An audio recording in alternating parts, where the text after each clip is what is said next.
Welcome, everyone, to the Yale Alumni Nonprofit Alliance program on food insecurity, hosted by Eleanor Pepples, who is the chair of our Bay Area chapter. I'm going to hand this over to her. I just wanted to say thank you to everyone for joining us.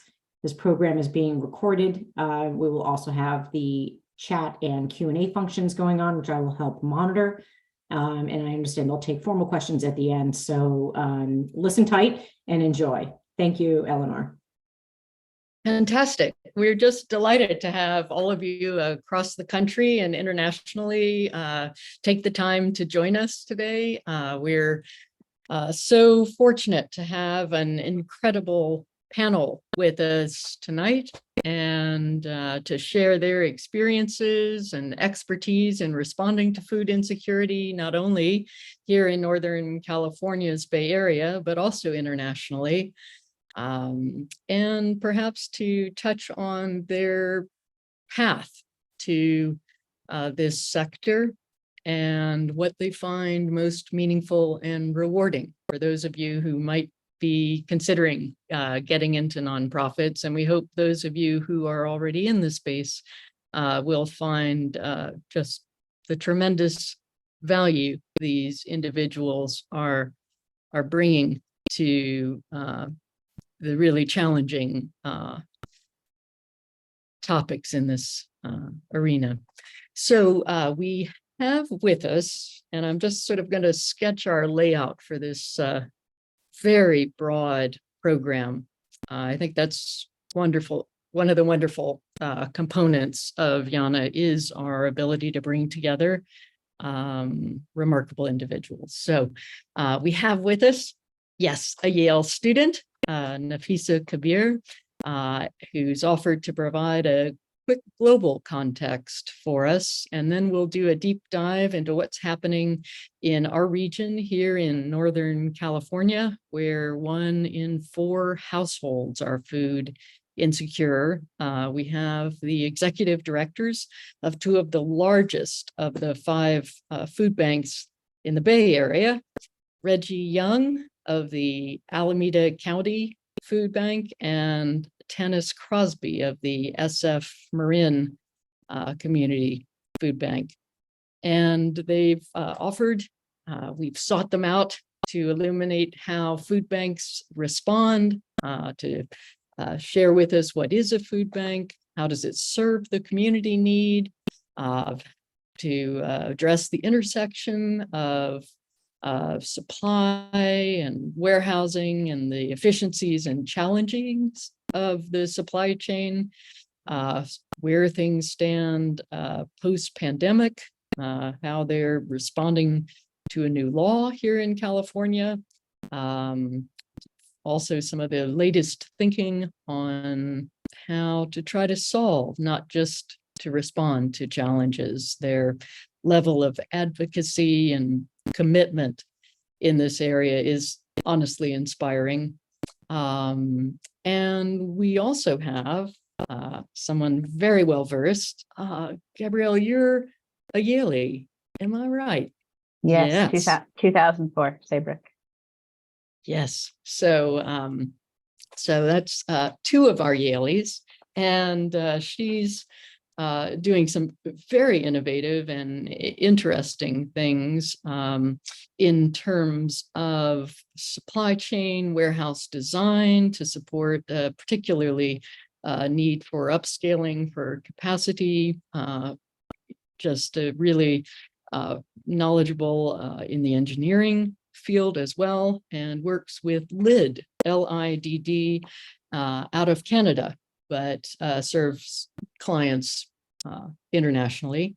And she's offered to share her perspectives and to dialogue also on the connection between food waste and food insecurity. And we hope to have another Yale join us, Lenore Estrada, who is the executive director of the San Francisco New Deal, in which case she can speak to innovative approaches in San Francisco in terms of supporting small businesses and nonprofits in the sector. So I guess I'll pose a giant question to you, which is what are we doing now to address food insecurity, and what can we do better locally, nationally, internationally? But I'd love to get some perspective. Nafisa, could you enlighten us a little on the sort of global state of affairs? Yes, I would love to. So globally, when we look at food insecurity, we usually think of like low-income countries or developing nations, like nations in Africa, particularly in Eastern Africa. So right now in Somalia, Ethiopia, Kenya, they're suffering from a drought, and the drought has been going on for the past 4 seasons, so the past 4 years. And this drought has caused, excuse me, sorry, I'm like losing my voice. This drought has caused a lot of issues in maintaining crops and then also maintaining livestock. So many 2 million livestock have died in the past year in 2022 alone, which is primarily the main source of income for a lot of people living in this area. And so it becomes really difficult when the climate is against you, because that's not really within your control. And then the climate is a common denominator when we also take a look in Southeast Asia, particularly in Bangladesh. There's, with the rising sea temperatures and the rising sea levels and temperatures, we've seen a lot of floods, a lot more flooding than there has been in past years. And this flood impacts the agricultural system. It ruins the ecosystem, just the same as in Eastern Africa. There were a lot of livestock that died. Just in 2022 alone, there were 2 major floods that devastated the entire northeast region of Bangladesh. People were without water, without electricity. Farms were completely decimated. Food sources and everything was really bad. And it became really difficult because when there's flood, you can't really get anywhere to help people to even provide assistance. That's sort of like where we're at with rising sea temperatures, rising temperatures just globally. It's creating a situation where countries can't maintain their typical agricultural systems.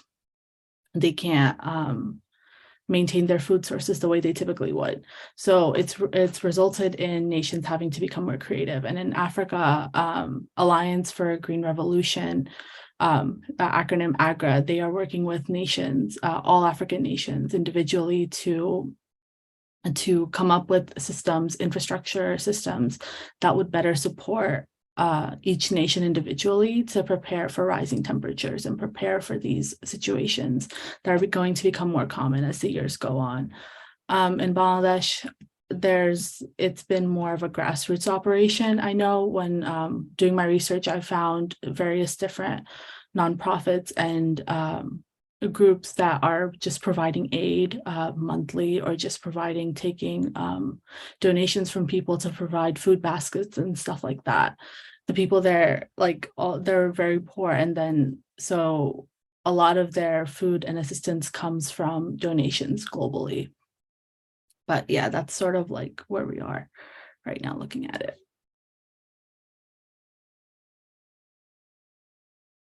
Did you have some slides to share with us?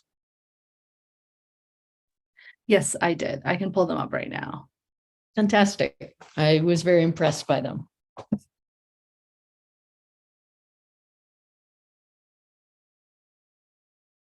And while she's pulling those up, I just wanted to mention to our audience, we'll have a formal Q&A at the end of the program, and please send your questions throughout the program in the chat.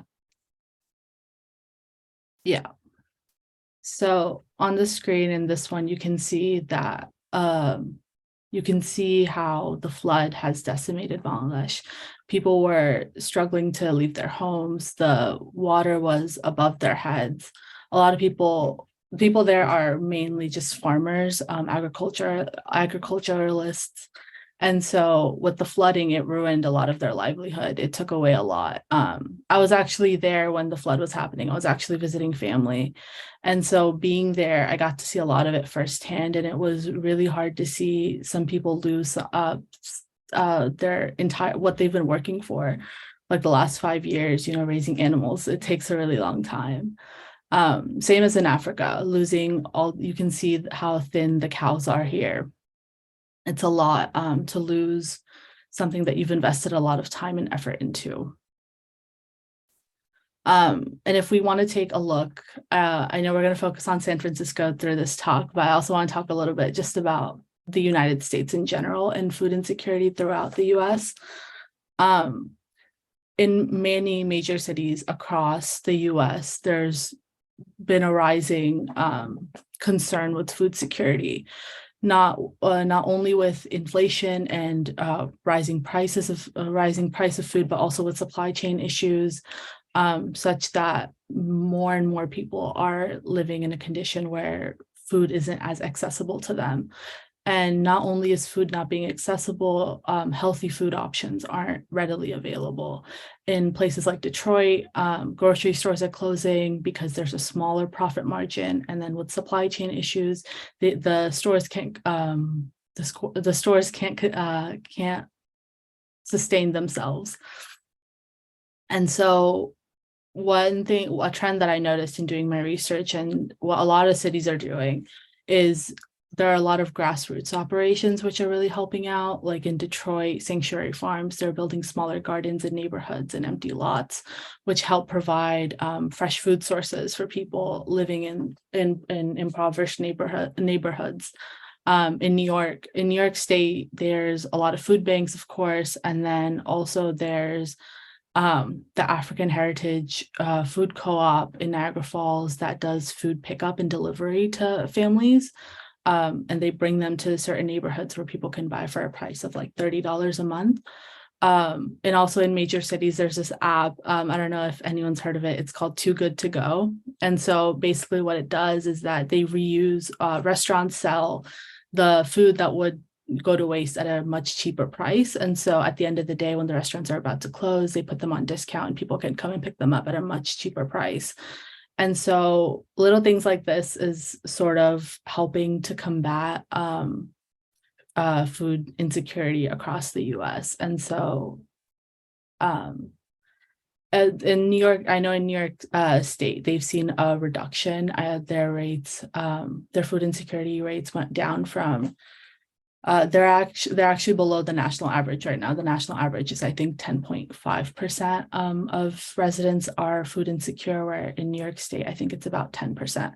So it's not that significantly different, but there have been a lot more improvements in recent years.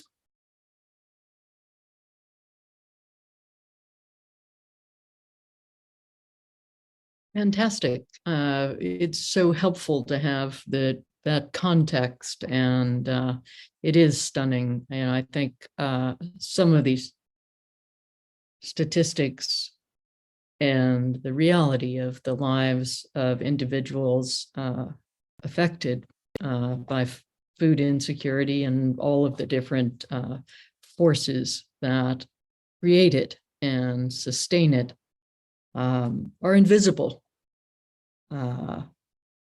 So I'm actually, again, delighted to have all of our panelists with us to shed some light on what many of us aren't as aware of. And, that was a bit of a bleak and, of course, realistic picture. One of the things I love in the programs we create is to provide some hope in these really just seemingly insoluble problems. So here's my question to our panelists, and feel free to address it and run with it. And that is the question of what are we doing well? What's working? What's challenging? And how do you see the future, as well as your role in advocating around food insecurity? So I think in our planning, I believe we were thinking, Regi, you might lead off. Would you like to do that? That would be great. So first of all, I just want to thank you all for having us. I think it's this is a critically important topic and something I get to talk about a lot. And the reality is that this is a challenging time as it relates to food insecurity in America, and particularly in the Bay Area.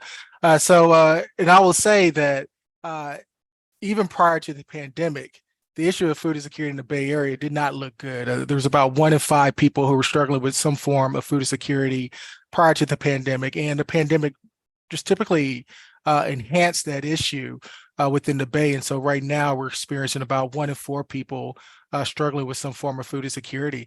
Now, the reality is that we did a lot of good work throughout the pandemic in trying to meet the existing need. And so here in Alameda County, and it's pretty resonant with other food banks around the country, is that we expanded our operations significantly during that time in a really short amount span.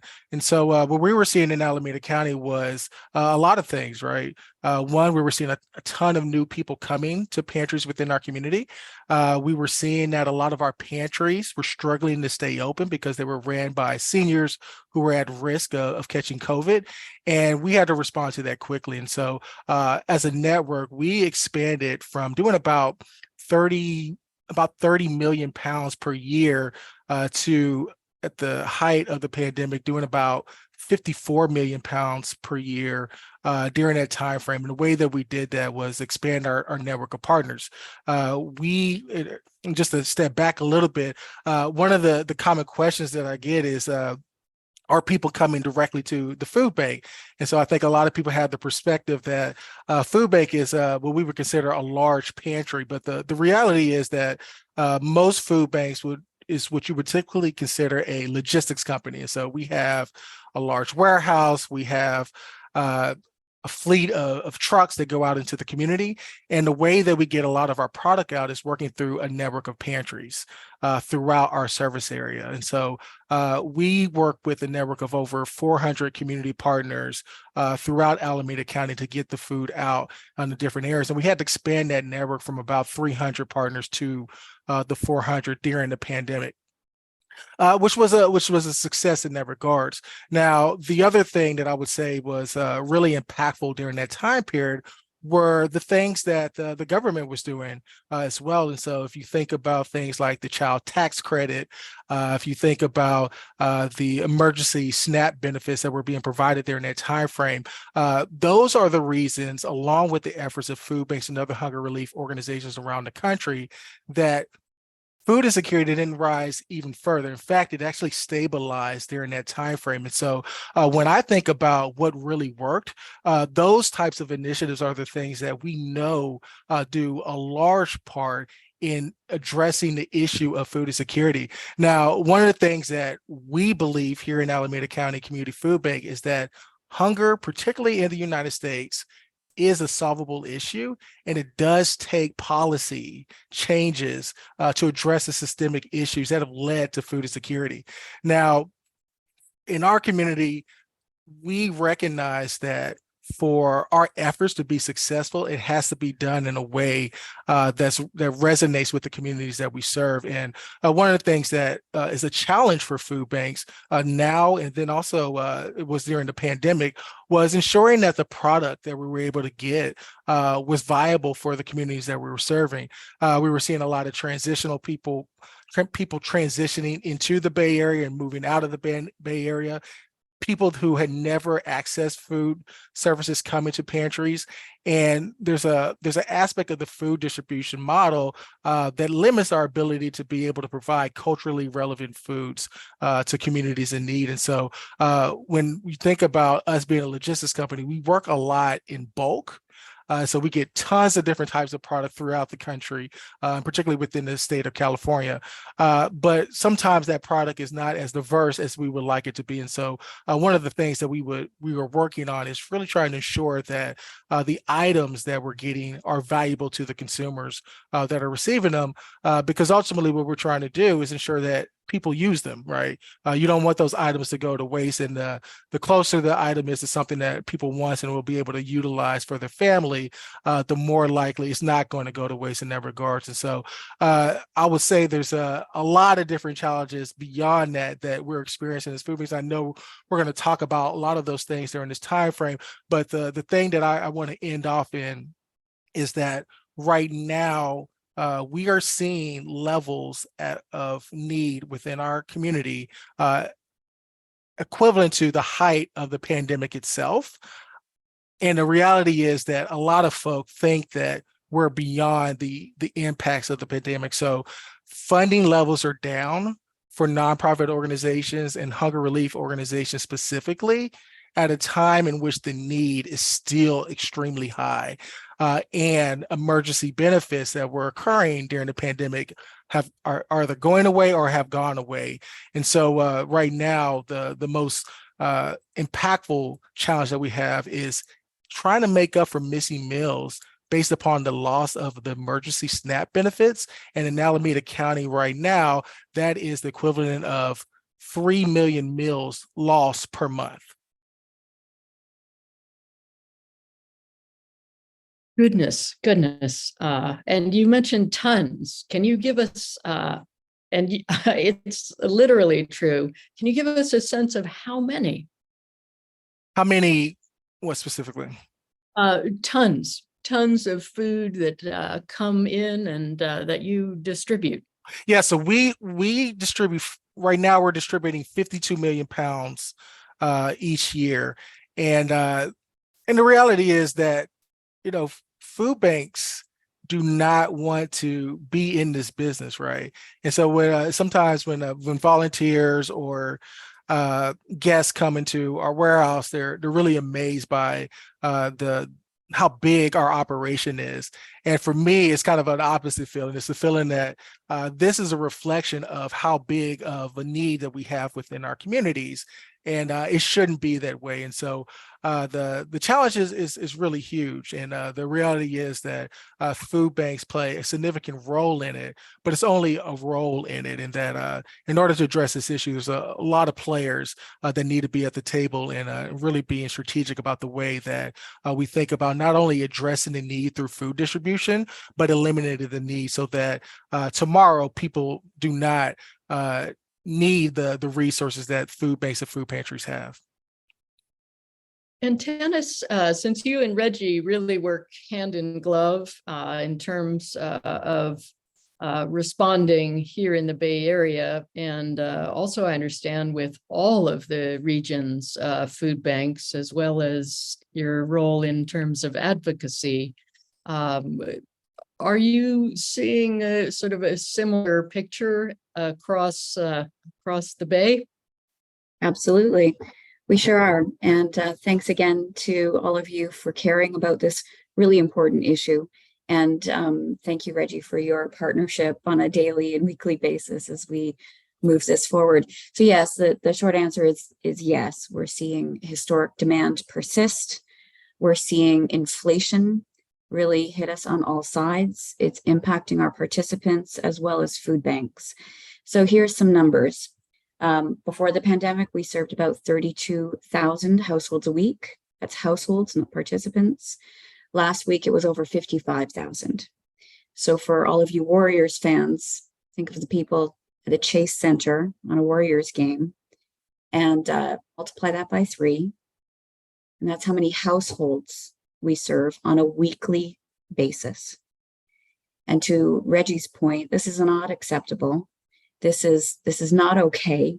We want to get the numbers down, not just distribute more food to more people.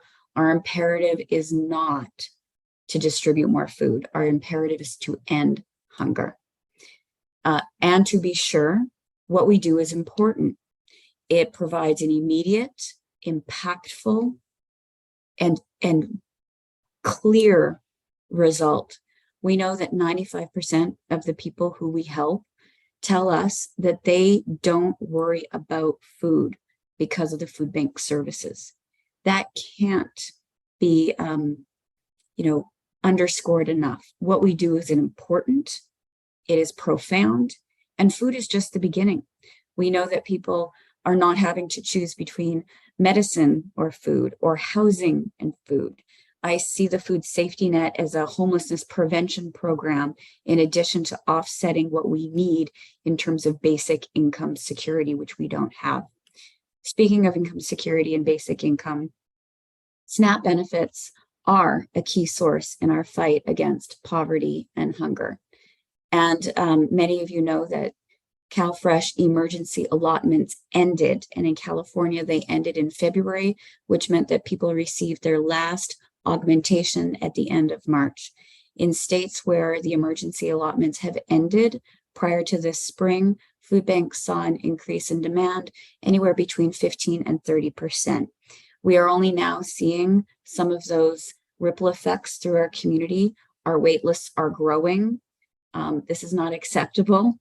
So as Regi identified, and as we've all shared, the demand is high, the funding is plummeting, something's got to give. And unfortunately, it's on the backs of low-income community members in San Francisco and Marin.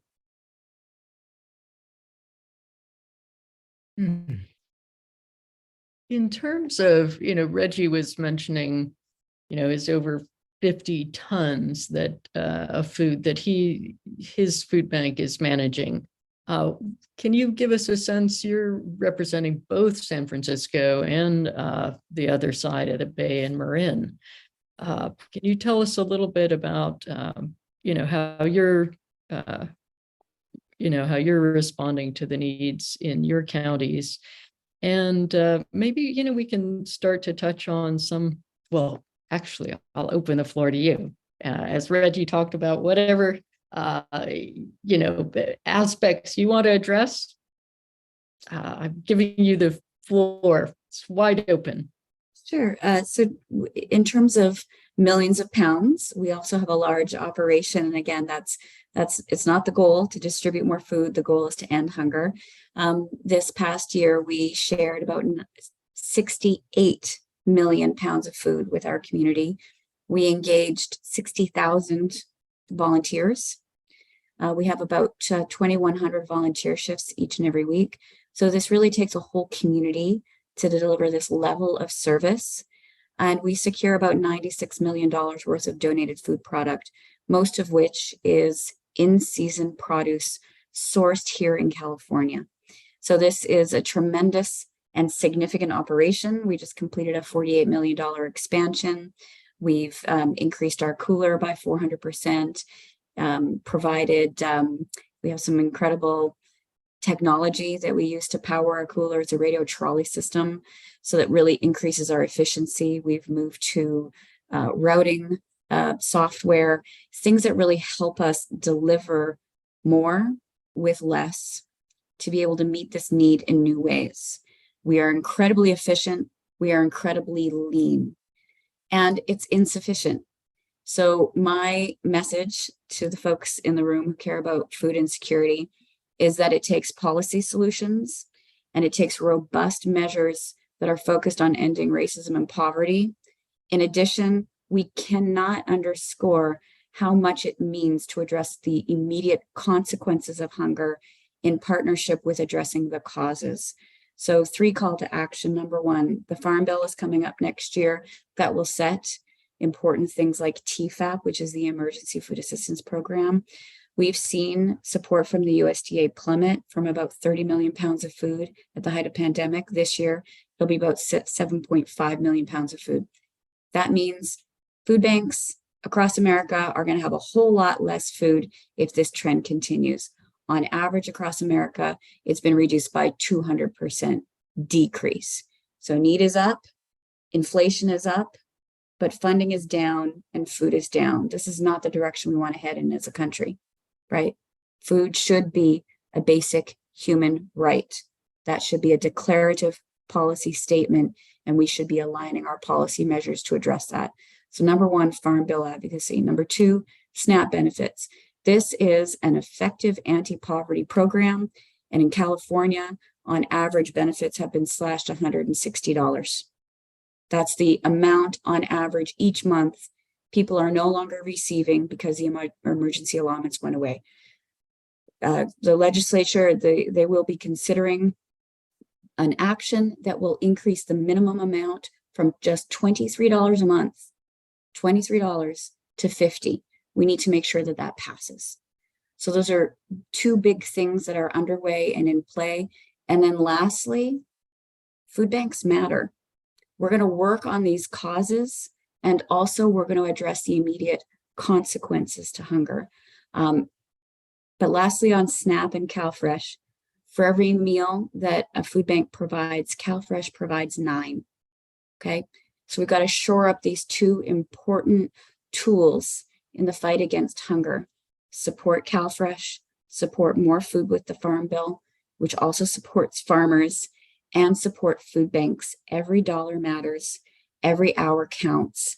We can make a difference together. That's our imperative and our focus. Super. Thank you. That's, as I mentioned, you all are so passionate and just such experts in the field and so committed. And, that really comes through. And I think also our audience, even though it's a very small way of involvement, I think it probably matters to volunteer. Volunteer when you can, volunteer as much time as you can in terms of supporting food banks across the country. There is also in California recently passed a bill. Could you speak to that in terms of, I think it was requiring food banks not to send any of their supplies to, well, actually, I'll let you talk about it. For food waste, that whole concept of food waste. Regi, would you like to talk about fresh recovery? Oh, sure. Sure. Yeah, so this is actually a policy that requires grocery stores to reduce their waste and partner with nonprofit organizations and other entities that can utilize those products for other means. And so for us, what that looks like is that we, even prior to this occurring, we've had a food recovery program here at the food bank in which we partner with grocery stores throughout Alameda County to get product from them that's either close to date or whatever reason might have a label that's a little different and they don't want to put it on the floor. The product might be grade 2 product, doesn't look the same as some of the other product. And we pick up that product, or we work with one of our partners that are close to that organization to pick up that product as well. And so the idea within this policy is that you're able to save more food, but then also provide more food resources out into the community itself. For us specifically, it hasn't changed how much product they were getting by any means, but the reality is that there is, I've mentioned this before, is that we work in a lot of bulk, and the challenge with bulk is being able to get a lot more specific with culturally relevant food items that could be beneficial for individual community members within Alameda County. We have an extremely diverse community here. And so one of the things that we have been exploring now are partnerships with smaller retail organizations who may be focused specifically on product that may be more relevant for Latinx communities or Asian American communities and so forth. And that's been able to provide up some more avenues for us to provide some more culturally relevant food items to some of our pantries. And so what we're hoping to see is that this initiative allows other people within the hunger relief space to be able to do more.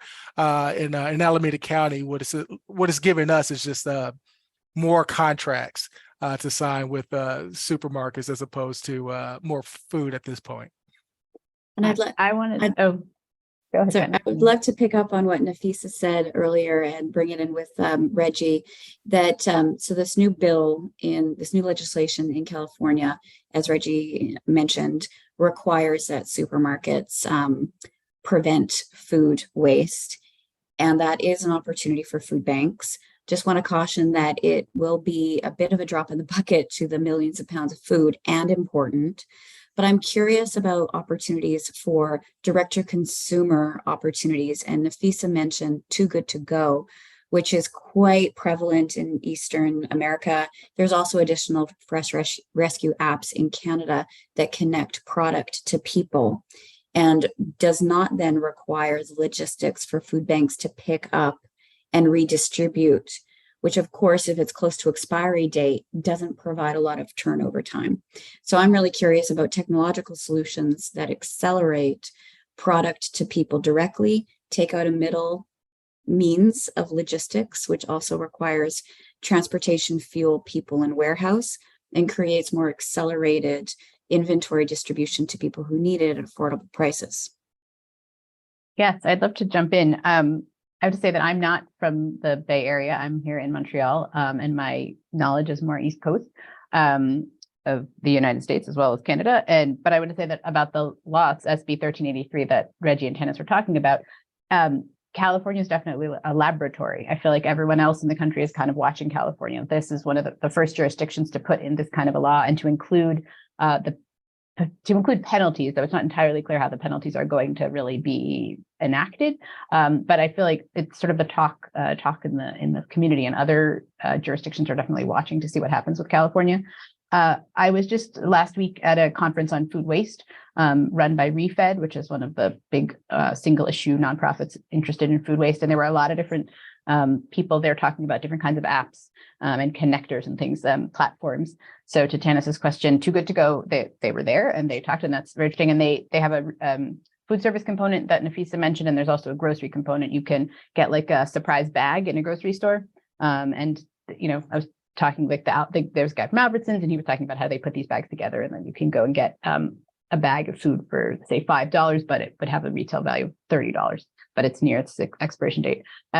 There's another app called Spoiler Alert that's trying to do a platform between really manufacturers and discount stores was one to try to create a connection. I talked to another guy today for an organization called Rethink Foods that's trying to connect food rescue with empty capacity in restaurants. So I think there's a lot of innovation going on, a lot of people trying to figure out how can we use how we take food that is not being consumed by humans and move it into places and ways to transform it that can make it useful. And so it is like a fruitful time. And I think we'll see a lot of different things, and it'll be interesting to see what sort of how it shakes out, which ones are successful and taken up and which ones, you know, kind of fall by the wayside.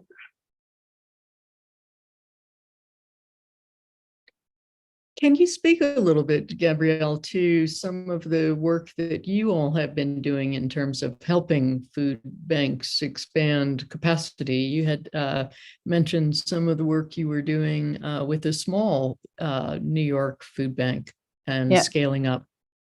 Yeah, it's interesting because I think my heart is with Regi and Tanis kind of on the idea of we need to have different policies and more income supports in order to end hunger. So but at the same time, I come at this, I'm in industrial engineering and designing warehouses. That's what I've done professionally. And so I'm designing online grocery store warehouses and food service warehouses. And I thought, okay, these food banks, they exist, they're not going anywhere. And even though I think maybe there could be a different policy answer that would, you know, end hunger in some way, I actually feel like I have me and my company have some technical expertise we can offer. And so that got me into this field and working with food banks. And I found, for better or worse, as that a lot of them are in expansionary mode.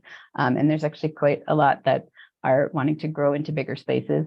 And so the work I do is helping them understand the industrial engineering side. How big does the facility need to be in square feet and pallet spaces? What kinds of temperatures do they need? What kinds of different activities and functional areas do they need within the building? So in food banks, for example, there's a lot of gleaning and sorting that needs to happen because you have an inbound supply that is kind of often sort of random, and you don't get to pick and you don't get to control it, and you get all kinds of different things. Whereas in a for-profit food warehouse, you would make orders and you know what you're getting from your vendors.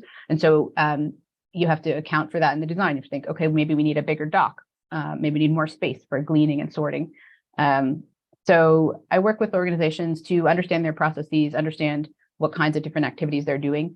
Are they doing home delivery of groceries? Are they running a pantry also? How many different agencies are they delivering to? And to design spaces that will meet those needs. So it's very fun and satisfying, but also I wish, like Tanis, that we didn't have to visit. You know, I'm fascinated by some of the innovations. Of course, you do a lot of that on the supply chain and warehousing side, Gabrielle.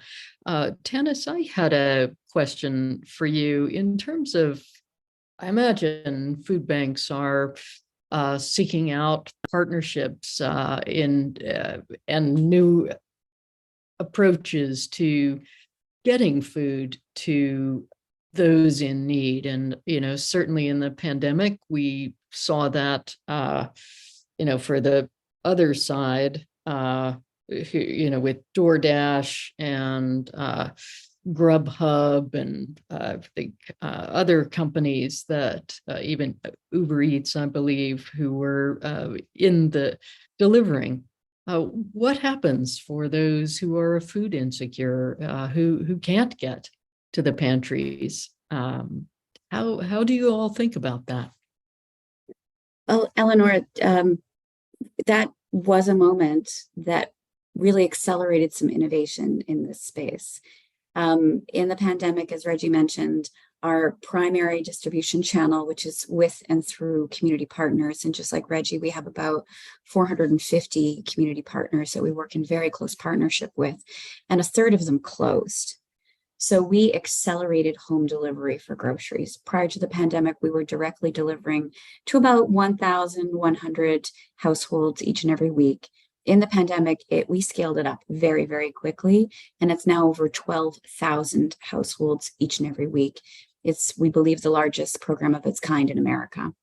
So our home delivered grocery program has leveraged partnerships with corporate partners like Amazon and DoorDash, but also Cruise. I'm not sure if folks have heard about Cruise, but it is an autonomous driving service that is launched in San Francisco.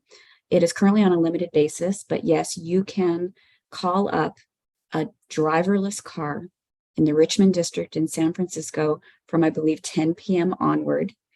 And that technology was developed in the streets of San Francisco as their drivers delivered our groceries. So we're proud of these partnerships and leveraging technology tools like a routing app that supports volunteers on a route. That means that the participants' information is confidential, it doesn't get shared, it goes away once the route is finished. These kinds of things that have allowed the food bank to really forge strong partners, but also develop new innovation. And I'll just share a slide here, capturing outside our Illinois warehouse, where we are moving, you know, thousands and thousands of pounds of groceries each and every day. They get moved into people's cars, whether they are volunteers or drivers with DoorDash or Amazon or partnering with Cruise to really make it happen. And one of the things that I have so appreciated about this program is that it really works at the intersection of supporting people who are experiencing significant barriers to service. They may not be able to reach a pantry at a designated location. They may have significant mobility issues, or perhaps it's a family, pregnant people, or a family with young children who have to navigate multiple jobs in addition to childcare. This makes it very difficult for individuals to navigate barriers to access food. So this solution creates a way of dismantling those barriers and bringing food to people who would otherwise not be able to access the charitable food system. Incredible. It's wonderful to be leading the country. And are you finding that it sounds like you're finding that it's working well? It is, though expensive.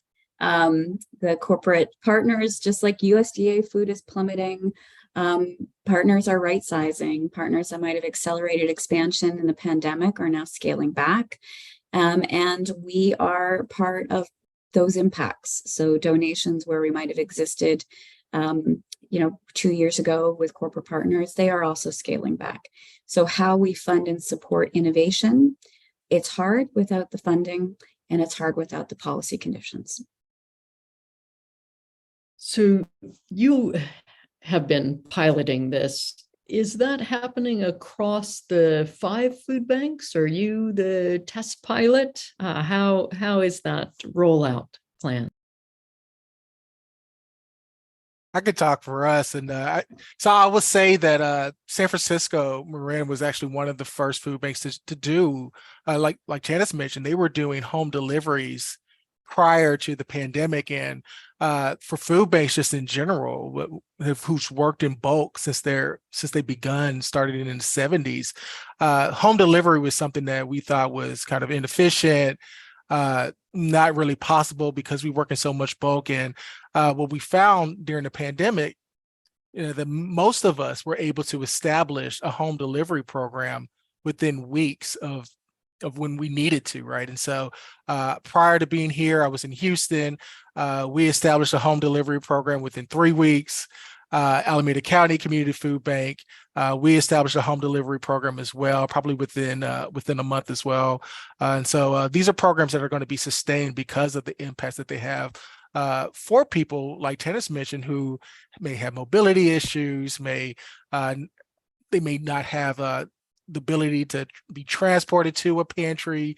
And so for us, it's one of those programs that developed based upon constraints. And during my time in Houston, there was a lot of things that occurred when we were constrained by the hurricane or the freeze. Innovation comes from those scenarios. And so it's not surprising to hear that food banks being able to adapt to these scenarios, because it's something that they do throughout their histories. Great. Gabrielle, can you speak to some of the innovative work? I know you touched on some that you're doing through LID. The thing that I think I'm doing that I think is most innovative right now is a slightly off topic, but I also mentioned it briefly, and then maybe we can hear, and Lenore can share some as well. I'm working on a project with the World Wildlife Fund to measure food waste. And there, what I'm trying to do is see if I can use the software systems that run supply chains to measure food waste. And so that I think is innovative in the use of particular kinds of software to measure things. It's looking in California, Oregon, and Washington, particularly at strawberries and potatoes. So that's more on the environmental and food waste side, but I think it has a really big there's a really big connection between food waste and food insecurity, and it's definitely one that they kind of go hand in hand and think back and forth all the time. Yeah, so I'll leave it at that. What are you finding at this point, or is it early on in your? It's fairly early on. I will be out at 3 big distribution centers in California in June, and strawberry farms and June, and potato farms in Washington in July. So in the fall, I will have more to say about how much food waste there is. Well, I hope you'll come and visit us. We'd love to see you in person. One of the fun things to me about bringing panels together is getting to know those of you who are making such a difference in this arena.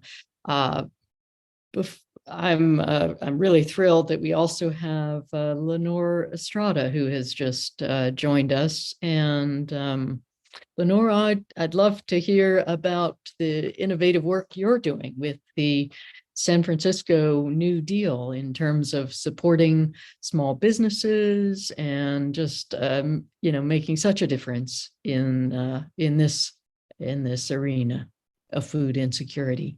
Thanks. Yeah, sorry I'm joining late. I tried to join before, but I couldn't get my camera to work, so I had to reboot. So I'm Lenore. I'm the co-founder of SF New Deal, and I'm the owner of a bakery, actually. So for the last 12 years, I've had my bakery, which is called Three Babes. We started with like a Kickstarter campaign in 2011, and pre-pandemic we had over 30 employees, and our biggest customers were people like Google, like big companies that were offering lunch and dinner and breakfast to their employees. And then during the pandemic, that went to zero. Another Yale alum, Emmett Shear, reached out and was, oh, someone likes my key lime. Thanks, Tanis. Emmett Shear, who's the founder of Twitch, reached out and offered to donate $1 million if I was willing to start a nonprofit to help small businesses and to try to get that money out immediately. So that was, I had to lay off almost all of my team at 3 Babes. And so we started a new nonprofit with one of my my employees, actually, he's only 25, but he'd worked for me starting when he was 15 and like kept coming back during college to like work for me during the summer, during his breaks.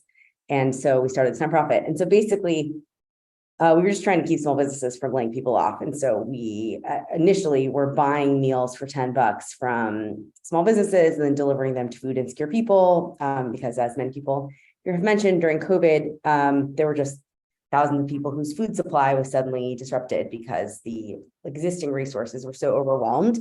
So, you know, ordering meals from restaurants is not the most like efficient way to get nutrition to people. Obviously, if people can cook on their own or use groceries, that's going to be more efficient. But especially for people living in SROs or people that just can't cook for themselves, you know, they needed food. And so we were just trying to keep things going. So basically I was pregnant at the time, and I think the first week we did 1,000 meals from 3 restaurants. And then the second week we did 18,000 meals.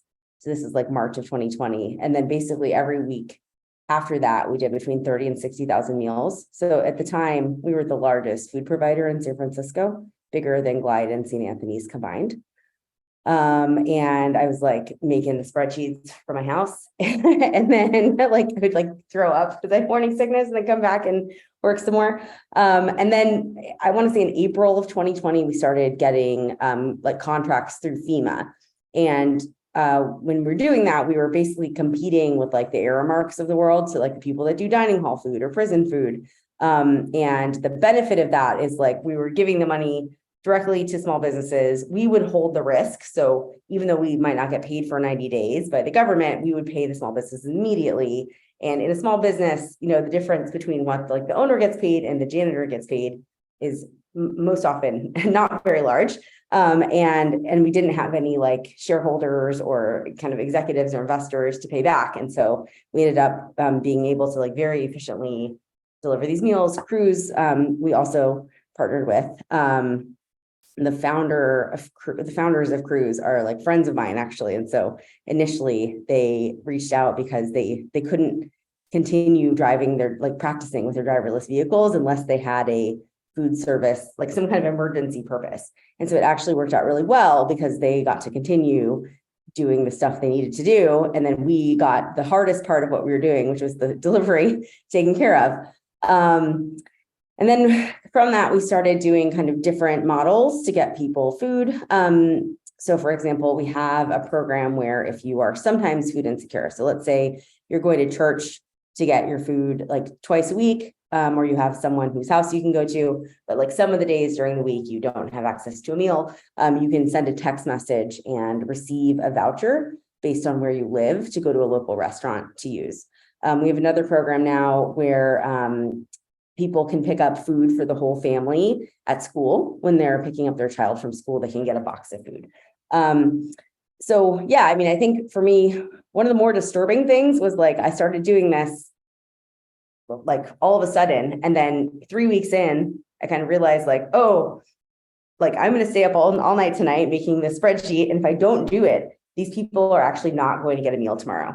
And like, why am I a random volunteer, the like, person holding it together and making sure that like this elder in the Bayview gets a meal? Like that's crazy. And initially, like the way that we were able to work was really partnering with organizations that have been doing the work for a long time. So the Black churches were really important. There's a group called Citywide Case Management that is part of UCSF's mental health division, and they had caseworkers going around that would give medication and give meals, and the food portion of what they were doing was disrupted because of COVID.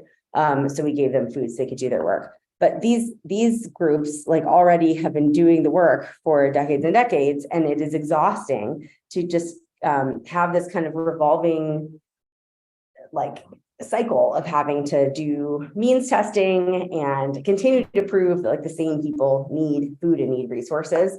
So definitely for me, a couple of things. I think like it became very evident that like the system itself is quite challenging to navigate. So we had families that had like one person that's disabled, two seniors, two kids, and then like two able-bodied people, and they're trying to access like 5 different programs to get enough food to feed their family. And so that interaction with the system is actually taking so much time that there's not any time left to sort of like live life or like get a better job or invest in your education.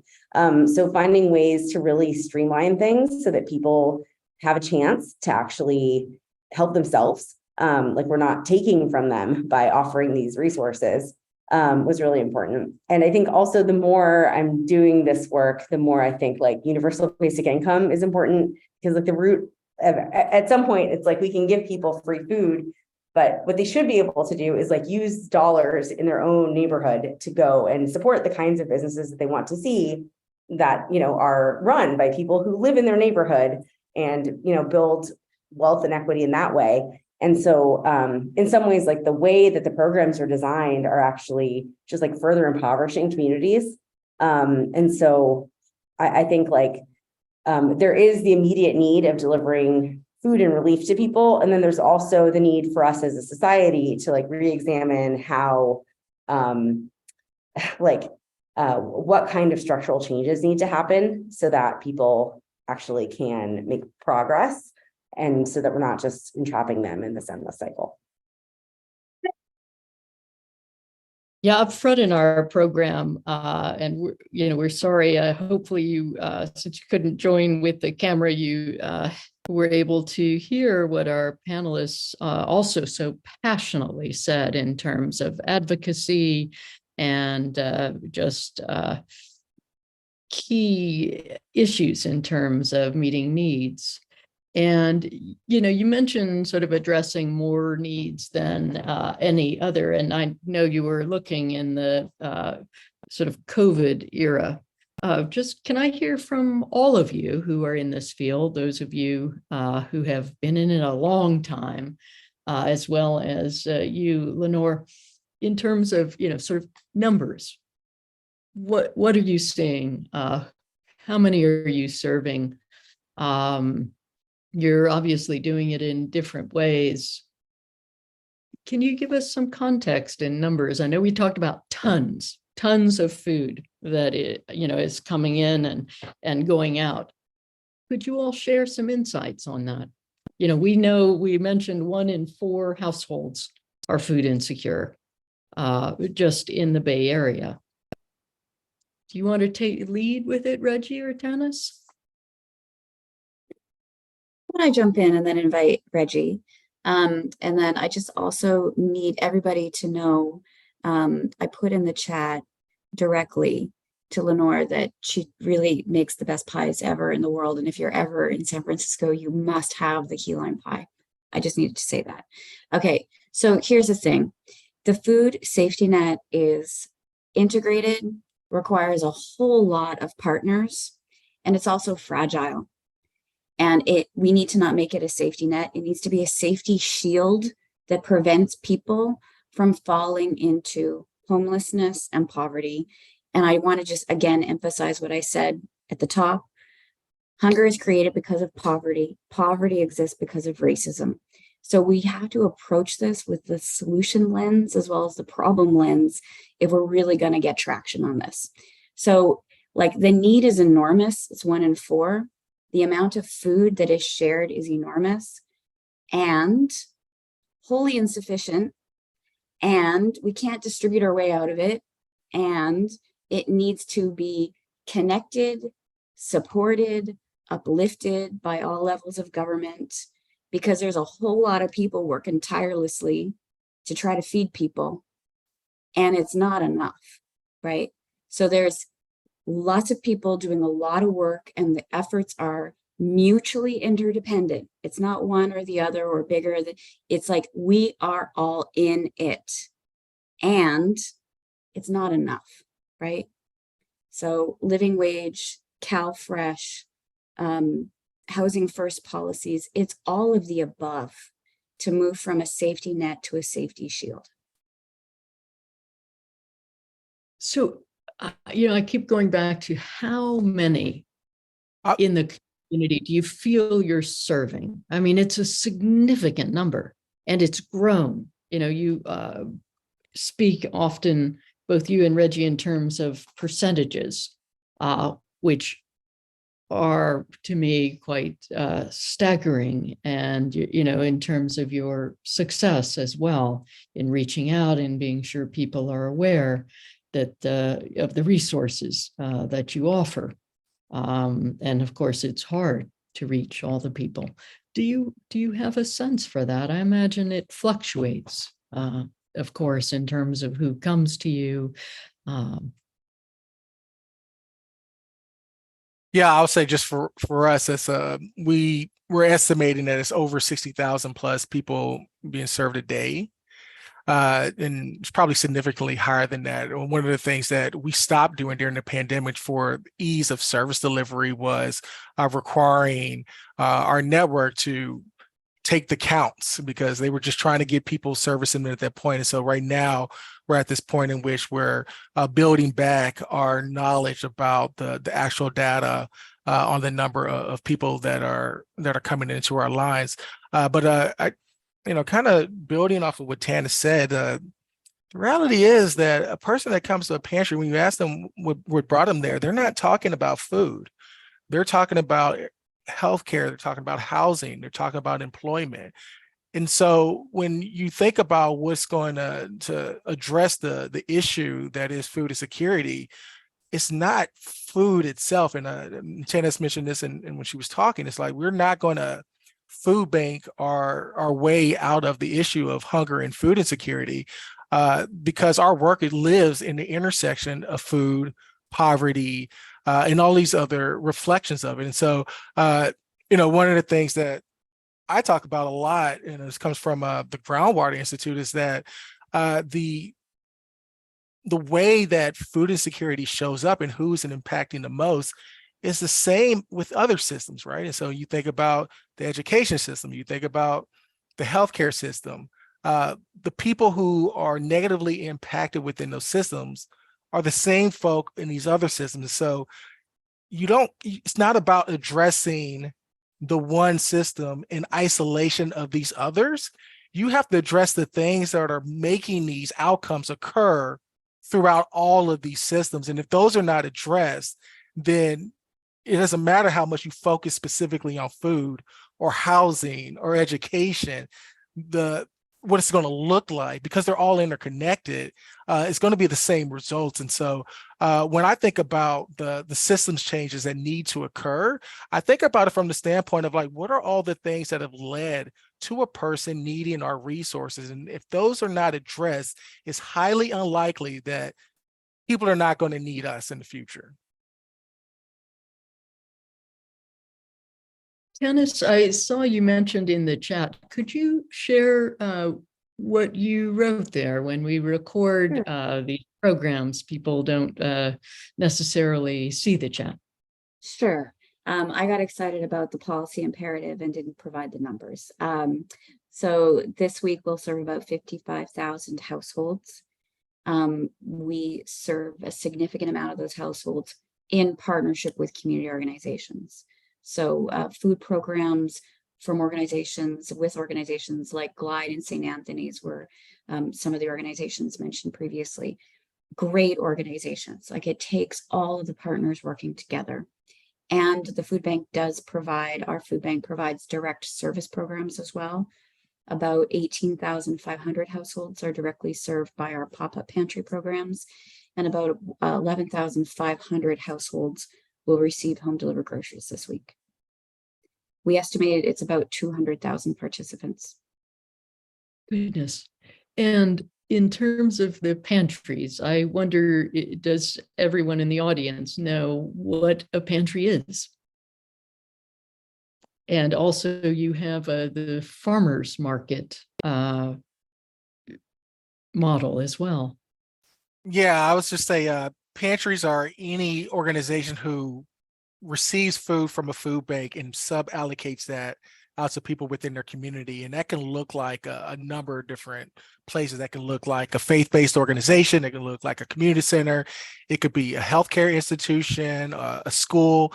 And what you described in regards to the farmers market model is the distribution method in which they are allocating that food to folk, right? And so even with the diversity of the types of people who can be a pantry and serve as a pantry, there's even a larger number of ways that they can allocate that resources to people in need. And so you'll see everything from the people who build the bag and they just hand folk a bag to the farmers market style, in which people are able to select all of the food items that they want for their household and take that back. And so we definitely advocate for the farmers market type of model, based on a lot of the reasons that we've talked about earlier, but specifically because we feel as though choice matters, and the value that people align with the food is going to also reduce the waste that's associated with them getting a food item that they're not going to be able to utilize within their household. And so we are seeing more pantries. I would say we had a number of our pantries who were doing what we call client choice, which is the farmers market type of model prior to the pandemic. The pandemic made it to where that model was almost impossible to do during that time frame. And so a lot of the partners reverted back to a bag distribution model and are now picking it back up to where more of those sites are doing farmers market style distributions. I can, if you like, Eleanor and others, I can show a quick example of pre-bagged and farmers market. So here's an example of pre-bagging. So you might have product available, volunteers bag it up and provide it. This is an example of what was happening in San Francisco at the San Francisco-Marin Food Bank's pop-up pantries early in the pandemic. There were really long lines. There was a lot that needed to happen in a crisis response. This is not a preferred way of sharing with our community. It is not. It was a crisis response. This is what's happening now. It's farmers market style. There is choice offering. There is the opportunity to select what one chooses, what one declines. We've provided trauma-informed training to all of our team members, moving it from a crisis response program to more of a human service program that offers food and connection. Participants are now volunteers and leaders. It's a community building event rather than receiving food from disaster workers. And just adding that, this is choice, this is dignity, and it's access. And we're securing charitable food. So we might be securing food. Gabrielle mentioned strawberries. Last year, we were the benefit of receiving beautiful organic strawberries because more were planted than was purchased in the market. So we secured those and we were able to share those. That's how the food bank operates, because we're able to secure really beautiful product for basically pennies on the pound. And that is our desire, is to increase the quality of that product, to make it cross-cultural and culturally responsive. And it is our desire to provide dignity, choice, and access. And this is really focused on people who can cook their own meals. And as Lenore mentioned, there are a whole lot of folks in our community that require low cook or no cook kitchen, or may not be able to cook. And so this innovation that happened, that she led, was an extraordinary effort, is an extraordinary effort that I just really want to amplify and support and draw appreciation to. I wanted to can I? Yeah. Oh, please, Gabrielle. I was just going to comment on the different pantry styles, because to echo what Tanis and Regi said, in working with different food banks across the U.S. and Canada, I see through the food banks and then looking at who their agency clients, customers are, we see a lot of different models, and I think everyone philosophically agrees that choice is the better model. But I still see pantries that are using the pre-bagged model, and sometimes it has to do with the facilities that they have, the labor they're able to access, the technology that they have.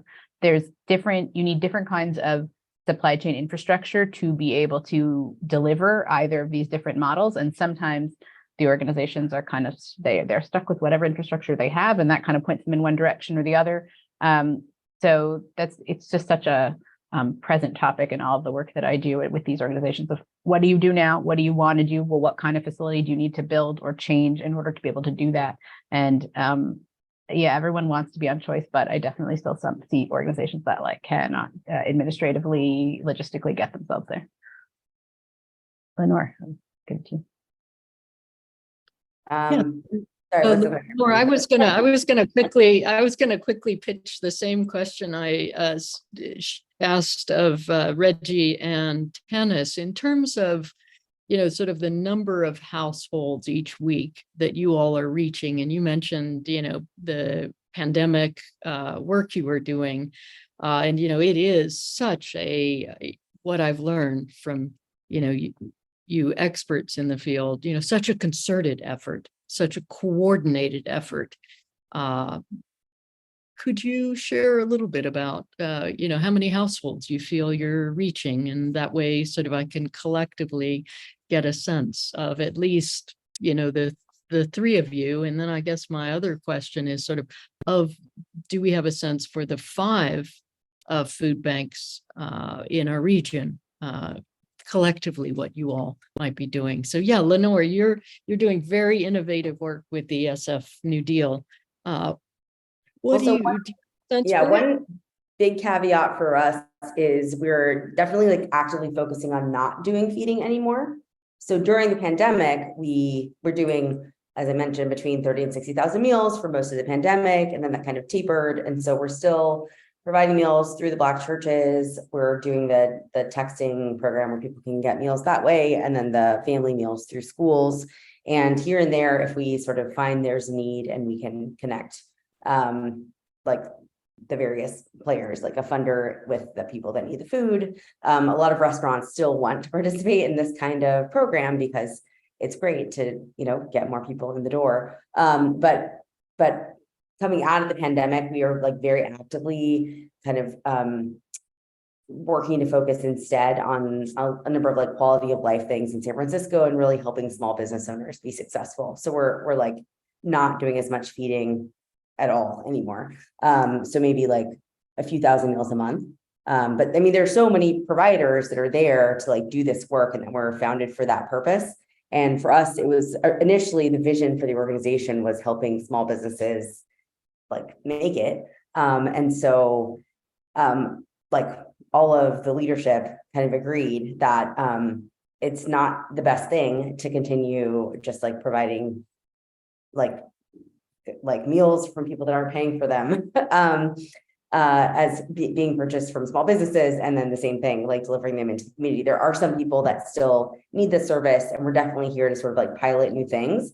One thing that's been cool is as a nonprofit and someone that's outside of government, we're sort of able to use private resources to try new things in a more nimble way than you could if you were in government. I think for all of the like hardworking civil servants that we have here, for many of them, it's like taking a risk does not actually work for them personally, because just like incentives aren't aligned. If you're launching a new company or a new product or program, like 100% of the time things are going to go wrong. And so if you're the person that's a government employee trying to do this, you're like using resources to like try to launch this new program, and then a bunch of stuff goes wrong. And if anything goes wrong, which it definitely will, you get in a lot of trouble and kind of don't get selected to do cool things next time. And if things go well, then like your boss's boss takes credit.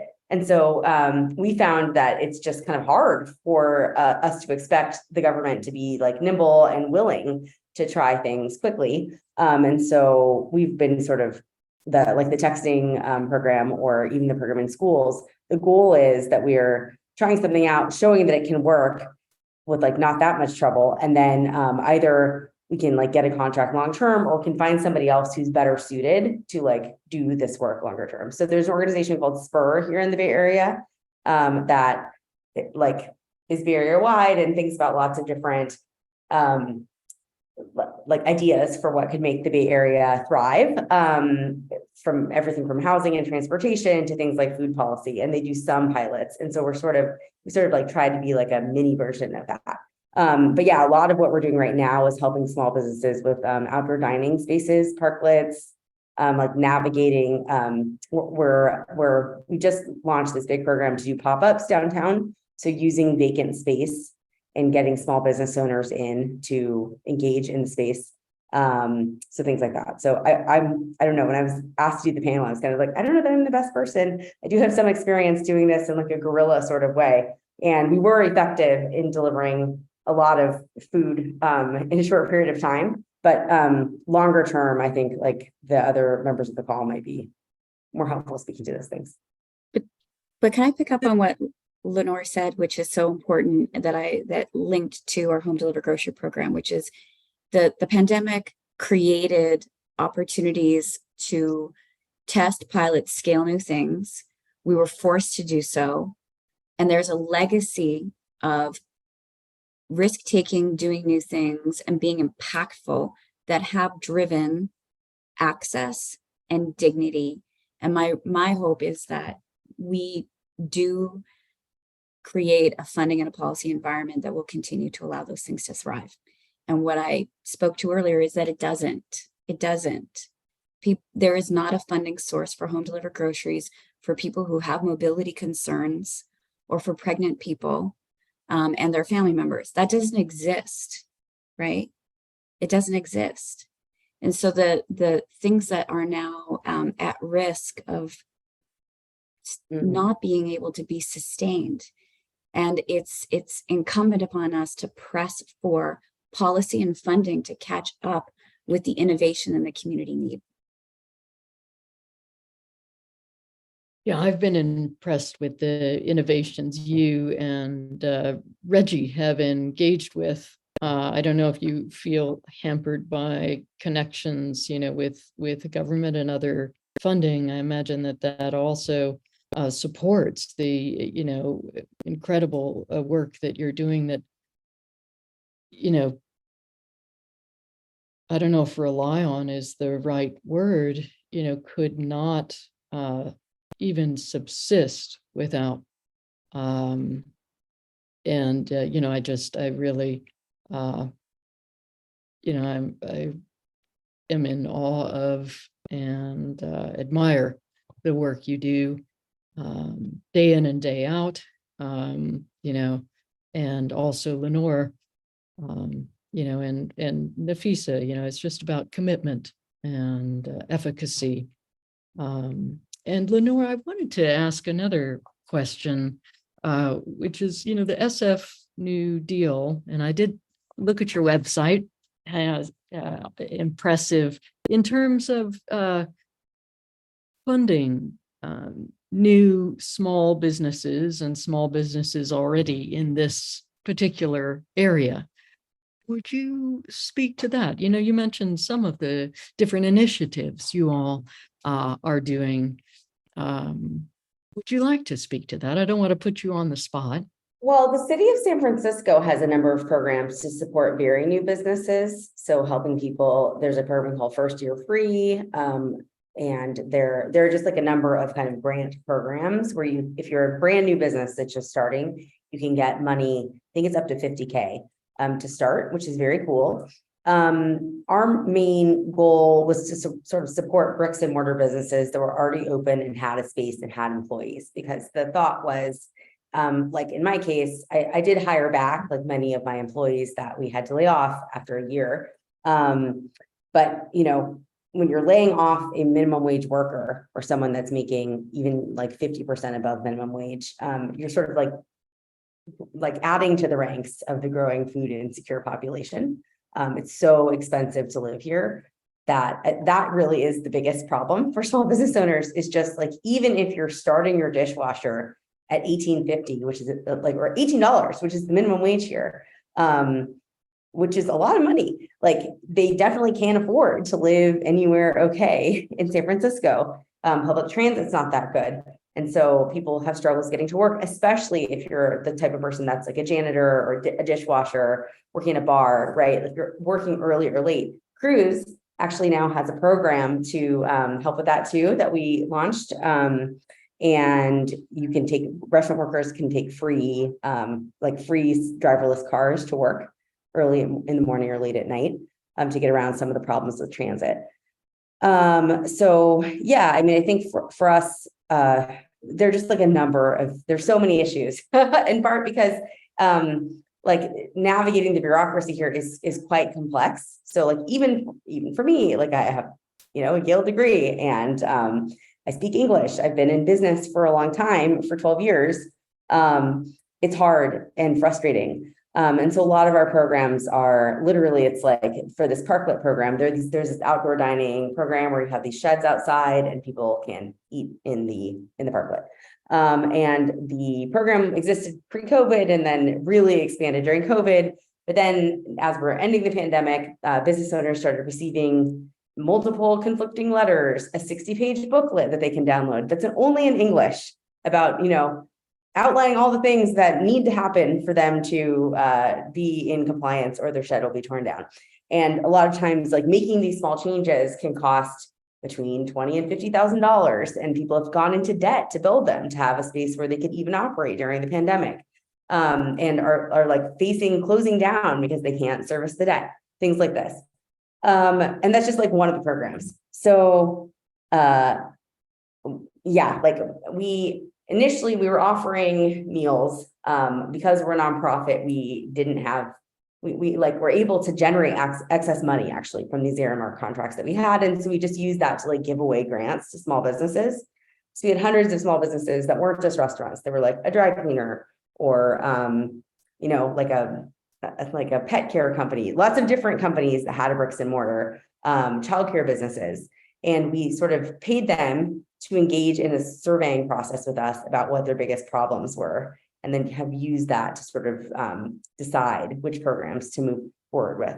But with this parklet program, for instance, part of it's just like offering services in other languages, right? Like in Cantonese, Spanish, Tagalog. Like we have a very diverse population here, and the city, for some reason, was unable to offer services in all the languages required, and definitely not the kind of hand-holding that's needed to navigate a very difficult bureaucracy. So, our goal really is to help our small businesses thrive. And the thought is there that the small businesses are employing local people and hopefully providing like a positive space for the community to come and engage.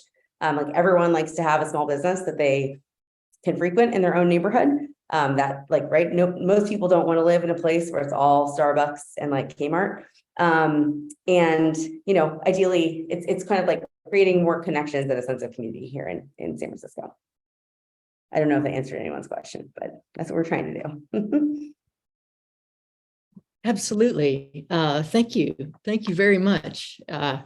We always try to wrap our program on time, and I see we have about 6 minutes and we've covered a lot of ground. I think one member of the audience asked a question that one of our panelists was willing to address, which was, are you aware of any studies that have quantified the economic and societal benefits of adding supply chain infrastructure, for example, cold storage in rural counties? And, I guess I can throw it out to all of the panelists here. If any of you have heard of that or have any thoughts on where one might direct John Kane of Warehouses for Good to answer it.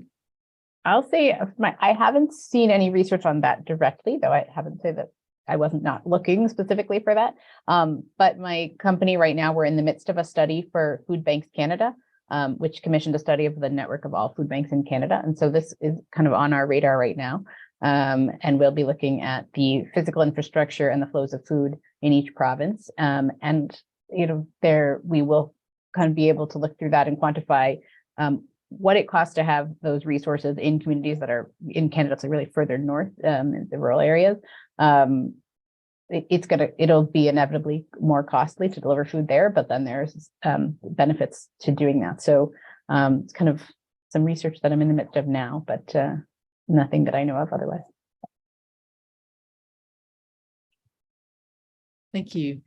Another question from the audience, and it's lengthy. A substantial percentage of eligible people aren't participating in SNAP food stamps and WIC, Nutrition for Women and Children. Hunger Free America, on whose board the individual asked the question serves, has a robust benefits access team that conducts outreach and helps people in New York City and in certain other parts to overcome barriers and apply for these benefits. So, and they're looking to sort of explore extending the program to other parts of the country. And I guess, you know, there's something in this question around food banks and partnerships. And are you all engaged in any of that? I think this has to be our last question. Does anyone want to address that? I would love to jump in and share. I know Regi's team has an incredible SNAP program and CalFresh outreach program, but I would love to highlight something that is mentioned around identifying the structural and systemic barriers to accessing CalFresh and how we can address them. In the county of Marin, only about 32% of people who are eligible for benefits actually enroll. That's among the lowest in the nation, and that's right over here across the bridge. And we know that they are not accessing benefits because of fear and because of significant barriers in accessing service in their own preferred language. So there are some very clear things that we need to address in our community. And one of the initiatives that we are partnering with we've secured a partnership with 6 organizations, and we've just completed reaching out and connecting with almost 300 participants in diverse communities in Marin across every corner of the county in multiple languages to ask participants, what is your perspective on the barriers? What is your perspective on the solutions? And it's clear and it's profound. We look forward to building peer leadership programs based on a promotor model with our community so the community can lead the way in defining solutions, activating their network, and supporting access to really dispel the myths, combat fear, and provide service in the language of one's choosing. So that's what's ahead for us in working with our community because the solutions exist, and people who are receiving the service are the leaders in that service, and we look forward to what's next. Yeah, I'll just quickly say to that point, I mean, if you recall when public charge came out years ago, that was one of those turning points in which our community got really nervous about accessing any services. And so we still hear to this day of people thinking that public charge is still around and are concerned about accessing service, though, to Tanis's point. But yeah, a lot of food banks have contracts with either their state or through their county to provide SNAP outreach or CalFresh outreach, and so we have a contract with the county, Alameda County, to do that here, and so we do everything from do interviews with people who are enrolling in the SNAP, but we also train a lot of our community partners within Alameda County to be able to enroll people as well, and so we play a major role in and have done so for a long time now, in being one of the reasons why the numbers in Alameda County are increasing around SNAP. Now, the other big component of it is people are always making value judgments, and so if a person is identifying that they're only going to be able to get $40 for their SNAP benefits, it might not take to them why would I do that for such a short amount of money? And so one of the things that we're really concerned about is that since the emergency SNAP benefits have gone away, that people are seeing a huge decline in the amount of benefits that they're getting, and will they continue to stay on? And so one of the things that we're doing right now is contacting all of the people that we have connections to who are enrolled in SNAP to identify if there's changes in their living situation. Did they get a new job? Did they get, has something else occurred to re-enroll them and make those changes so that they can get more money on their SNAP benefits if those changes have occurred. So ongoing effort, and we're working with a lot of great people to do so. I so appreciate all of you and everyone here in the audience who have joined us, and particularly one, Marianne Hamilton, who is saying it better than even I could. She says, feeling overwhelmed and humbled to be in the presence of such amazingly selfless, courageous, compassionate, creative, energetic, inspiring, generous, persevering, empathetic, and loving people, so quietly walking the walk and accompanying the most vulnerable people in their world and ours. What gifts and blessings you are for so many, our world and our universe. Thank you so much for being here, for taking your time. I've really appreciated all your gifts. Thank you so much.